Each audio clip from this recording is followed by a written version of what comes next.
परिचय। विद्यालय की छुट्टी हो चुकी है। बहुत तेज वर्षा हो रही है। राजू छाता निकालकर खोल लेता है और अपने घर की तरफ चल देता है। अचानक हवा का तेज झोंका आता है और उसका छाता उड़ा ले जाता है। वह पूरी तरह भीग गया है। वह वायु की शक्ति के बारे में चकित होते हुए घर वापस आ जाता है। इस पाठ में हम वायु के बारे में विस्तार से चर्चा करेंगे।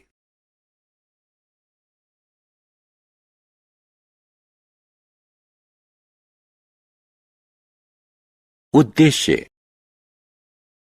इस पाठ के अंत में आप निम्न करने में सक्षम हो जाएंगे: वायु के गुणों को बताने में, वायु के संगठन को समझाने में, इसके घटकों के महत्व को समझाने में, वायु प्रदूषण के कारणों को बताने में, पवन शक्ति को समझाने में। वायु के गुण। बच्चों, हम सब जानते हैं कि वायु हमारे चारों तरफ है। चारों तरफ देखिए। क्या आप वायु को देख सकते हैं? नहीं, क्योंकि वायु पारदर्शी और रंगहीन है। एक कागज का बैग लीजिए। इसमें वायु भरकर इसके मुंह को बंद कर दीजिए। क्या यह फूला हुआ दिख रहा है? अब बैग में एक छेद कीजिए। क्या हुआ? बैग का आकार सिकुड़ जाता है और अंततः यह चपटा हो जाता है। ऐसा इसलिए हुआ क्योंकि बैग के अंदर जो वायु थी वो छेद से निकल गई। इस क्रिया से पता चलता है कि वायु स्थान घेरती है। एक गुब्बारा लीजिए और उसका वजन कीजिए। इसमें वायु भरिए और इसका मुंह बंद कर दीजिए। अब फिर से गुब्बारे का वजन कीजिए। क्या दोनों भारों में कोई अंतर है? इस क्रिया से प्रमाणित होता है कि वायु में भार होता है। वायु के गुण। अलग अलग स्वरूप और आकार के 3 गुब्बारे लीजिए। तीनों में वायु भरिए। हवा भरे गुब्बारे क्या एक दूसरे से भिन्न नजर आ रहे हैं? क्योंकि उनका मूल स्वरूप और आकार भिन्न भिन्न था। वायु का कोई निश्चित स्वरूप या आकार नहीं होता।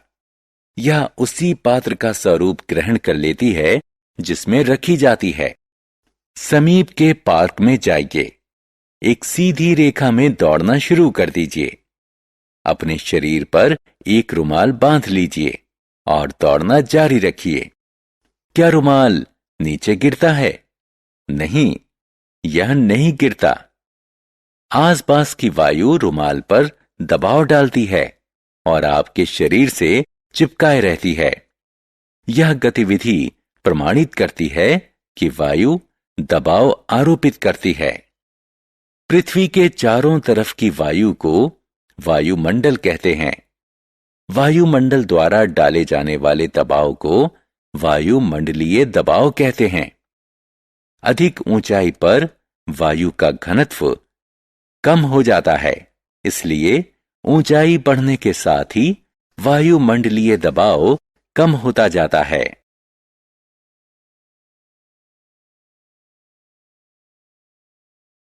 वायु के अवयव। वायु गैसों का मिश्रण है। हवा में मुख्यतः 3 गैसें उपस्थित होती हैं: नाइट्रोजन N2, ऑक्सीजन O2 और कार्बन डाइऑक्साइड CO2। वायु में नाइट्रोजन 78%, ऑक्सीजन 21% और कार्बन डाइऑक्साइड 0.04% होती है। इन 3 गैसों के अतिरिक्त वायु में जलवाष्प, धूल के कण और कुछ दूसरी गैसें भी होती हैं जिन्हें नोबल गैस कहते हैं। क्योंकि नोबल गैसें नगण्य मात्रा में पाई जाती हैं, इसलिए उन्हें विरल गैसें भी कहते हैं। वायु के घटकों का महत्व। वायु का प्रत्येक घटक महत्वपूर्ण है और निर्वाह के लिए इसकी एक भूमिका होती है। ऑक्सीजन श्वसन के लिए आवश्यक होती है और इसलिए ये सभी प्राणियों के अस्तित्व के लिए जरूरी होती है। यह दहन में सहायता करती है और जलने की प्रक्रिया में इसकी आवश्यकता होती है। नाइट्रोजन प्रोटीन में उपस्थित होती है, जो सभी सजीवों के लिए जरूरी होता है।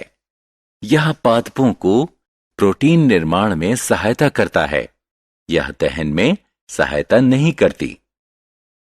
कार्बन डाइऑक्साइड प्रकाश संश्लेषण में सहायता करती है। यह पादपों को कीड़ों से खराब होने से बचाती है, क्योंकि यह जल में घुल जाती है। इसलिए सॉफ्ट ड्रिंक्स बनाने में इसका प्रयोग होता है। अग्निशामकों में कार्बन डाइऑक्साइड का प्रयोग होता है। जल वाष्प जल चक्र में एक महत्वपूर्ण भूमिका निभाते हैं। यह सूर्य से विकिरित होने वाली इंफ्रारेड किरणों से पृथ्वी की रक्षा करके पृथ्वी के तापमान को संतुलित रखता है।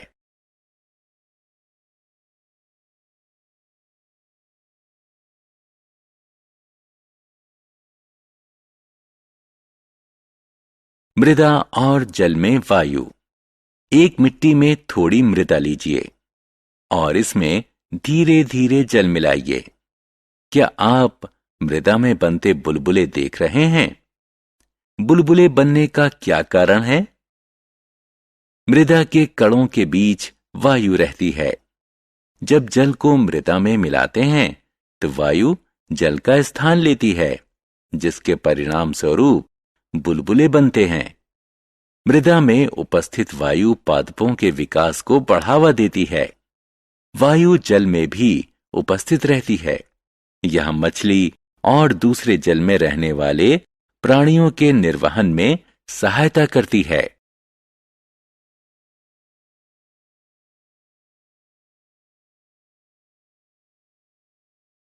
वायु प्रदूषण। सैम राष्ट्रीय विज्ञान केंद्र जाने के लिए रास्ते में है। वह बाहर के अच्छे मौसम का आनंद लेने के लिए कार का शीशा नीचे करता है। काला धुआं छोड़ती एक बस बगल से गुजरी। वह खांसने लगा।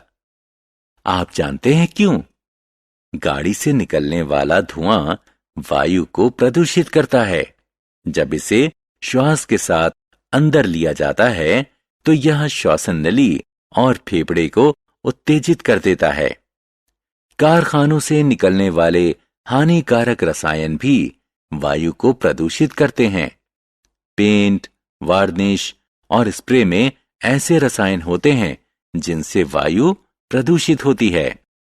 जहां कूड़ा करकट दबाया जाता है, उस पटाव से हानिकारक गैसें निकलती हैं, जो वायु को प्रदूषित करती हैं।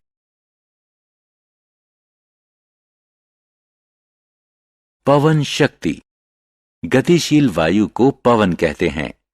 पवन बादलों को चलाते हैं और पृथ्वी पर समान रूप से विस्तृत वर्षा कराते हैं। पवन शक्ति का प्रयोग विद्युत उत्पादन, बैटरी को चार्ज करने, जल निकासी, कृषि की सिंचाई इत्यादि में होता है। पवन शक्ति के प्रयोग का सबसे बड़ा लाभ है कि पवन अक्षय है। इसके द्वारा जनित विद्युत प्रदूषण मुक्त होती है। सारांश। आइए हमने जो कुछ सीखा है उसे संक्षेप में दोहराएं। वायु में भार होता है। यह दबाव आरोपित करती है और स्थान घेरती है। वायु का कोई निश्चित स्वरूप या आकार नहीं होता। वायु कई गैसों का मिश्रण होती है। वायु में नाइट्रोजन, ऑक्सीजन और कार्बन डाइऑक्साइड, जल वाष्प, धूल के कण और कुछ दूसरी गैसें भी होती हैं। वायु के प्रत्येक घटक की एक महत्वपूर्ण भूमिका होती है। गाड़ियों से निकलने वाला धुआं कारखाने, पटाव, पेंट, वार्निश और स्प्रे वायु को प्रदूषित करते हैं। पवन शक्ति का प्रयोग विद्युत उत्पादन, बैटरी को चार्ज करने, जल निकासी, कृषि की सिंचाई इत्यादि में होता है। पवन ऊर्जा प्रदूषण मुक्त होती है।